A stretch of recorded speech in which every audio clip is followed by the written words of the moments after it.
Hello everyone, आप सभी का मेरे यूट्यूब चैनल #मेक में स्वागत है।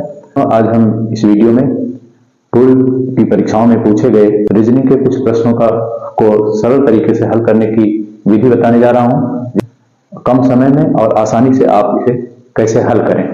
तो दोस्तों आइए हम आते हैं प्रश्न पर। जैसा प्रश्न में दिया गया है, पहले पद का संबंध जो दूसरे पद से है वही तीसरे पद का चौथे पद से संबंध है, लेकिन इस स्थान पर उन शब्दों को कौन से अक्षर आएंगे वही हमें पता करना है। इन शब्दों को पता करने के लिए सबसे ज्यादा जरूरी होता है कि अंग्रेजी के जो अल्फाबेट हैं उन ABCD के जो क्रम दिए गए हैं उन क्रमों को हम अच्छी तरह से याद कर लें। ये प्रश्न करने में बहुत ही आसान हो जाएंगे। इसको हल करने के लिए सबसे आसान विधि है कि पहले हम इन अक्षरों का अंग्रेजी वर्णमाला क्रम के अनुसार जो क्रम है वो रख लें। P अल्फाबेट में 16वें नंबर पर है, Q अल्फाबेट में 17वें नंबर पर है, 18वें नंबर पर है, U 21वें नंबर पर है, T 20वें नंबर पर है और S 19 नंबर पर है। आगे हम इसी तरह पहले इसका क्रम कर लेते हैं। L 12 नंबर पर है, M 13 नंबर पर है क्रम पे और N 14 नंबर पर है।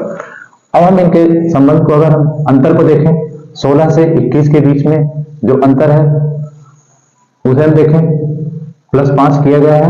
17 का जो संबंध अंतर 20 में है वो 3 का है, 18 और 19 में जो अंतर है वो 1 का है।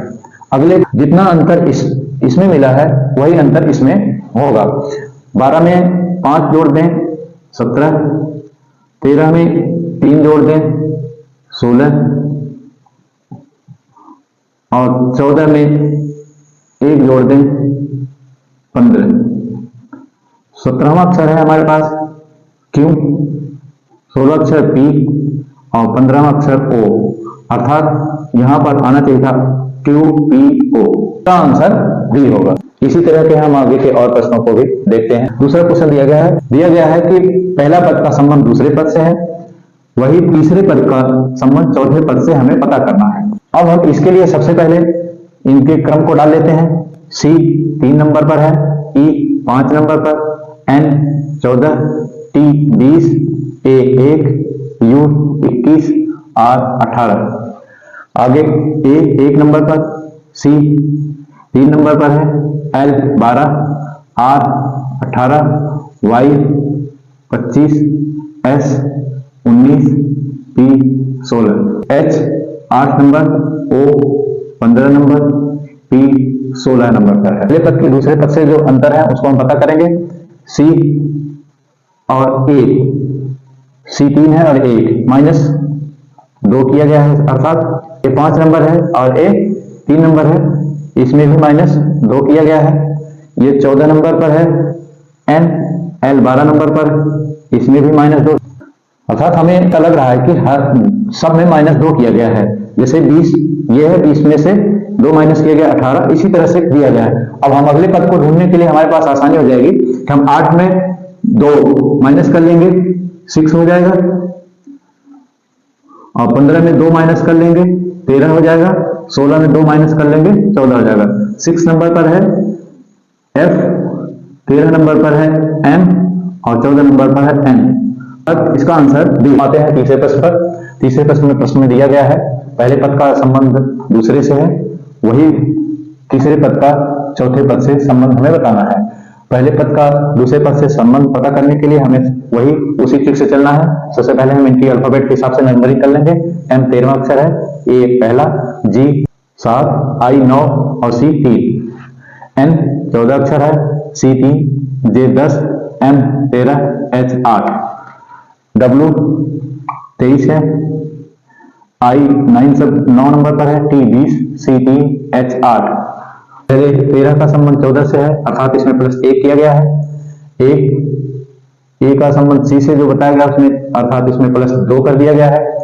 7 और 3 10, अर्थात इसमें +3 कर दिया गया है। 9 और 13 इसमें +4 कर दिया गया है।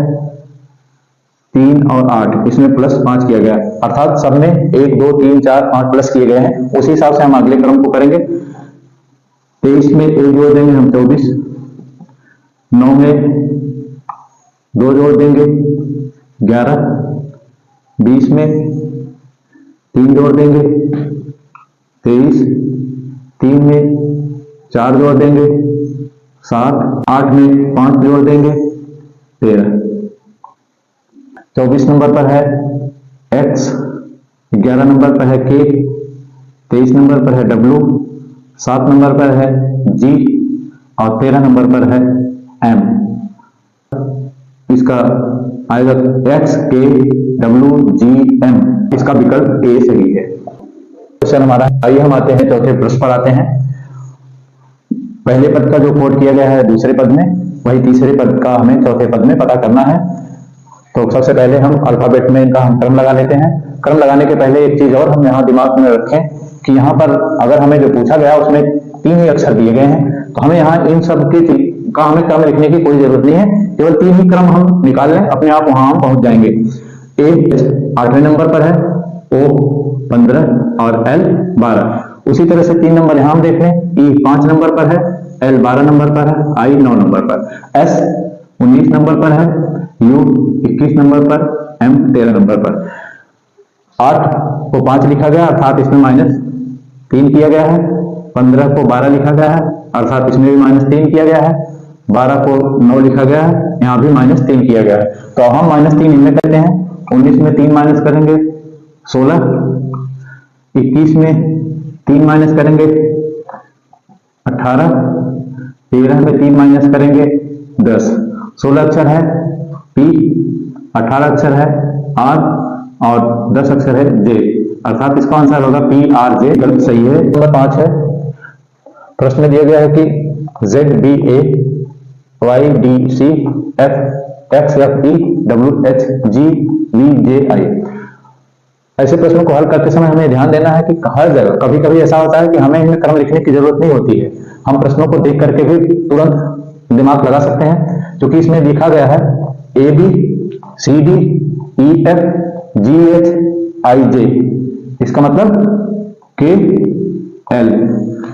अब लिखा गया जेड वाई एक्स अर्थात घटाया दिया गया है Z Y X W B और यहां पर हो जाएगा इसका आंसर डी। नेक्स्ट क्वेश्चन है। प्रश्न में श्रृंखला दी गई है C F I L I L O. श्रृंखला अगली कौन सी आएगी ये आपको पता करना है। जैसे सी डी ई एफ, इसमें +3 किया गया है। एफ जी एच आई ये 3 किया गया है। आई जे के एल, यहां पर एल। एफ जी एच आई यहां पर 3 किया गया है। आई जे के एल यहां पर भी 3। एल एम 3 प्लस कर दो, I J K L +3, L M N O +3, O P Q R है जो है ओ। आंसर डी सही है। नेक्स्ट क्वेश्चन श्रृंखला के रूप में है। पहला का संबंध दूसरे से है, तीसरे का चौथे से हमें पता करना है। बी को 2 लिखा गया है, सी को 3 लिखा गया है, ई को 5 अर्थात अल्फाबेट का जो क्रम है वही रख दिया गया है। इसी तरह के को 11 लिखेंगे, एम को 13 लिखेंगे, क्यू को 17 लिखेंगे। इसका आंसर सी सही। ये सब आपको इस तरह के रीजनिंग को हल करने के लिए अल्फाबेट के जो क्रम है उन्हें आप अच्छे तरह से याद करें और याद होना चाहिए जितना। अगर आपको इन अल्फाबेट के क्रम को याद है तो आपको इन प्रश्नों को करने में बेहद आसानी होगी। इनके क्रम को याद करने के लिए एक सूत्र भी दिया गया है, ई जे ओ टी वाई। ई 5वें क्रम पर है, जे 10वें क्रम पर, ओ 15वें क्रम पर, टी 20वें और वाई 25वें क्रम पर है। इनके आसपास की संख्या आप जल्दी से याद कर सकते हैं। धन्यवाद। मेरी वीडियो अच्छी लगी हो इसे लाइक करें और सब्सक्राइब करें।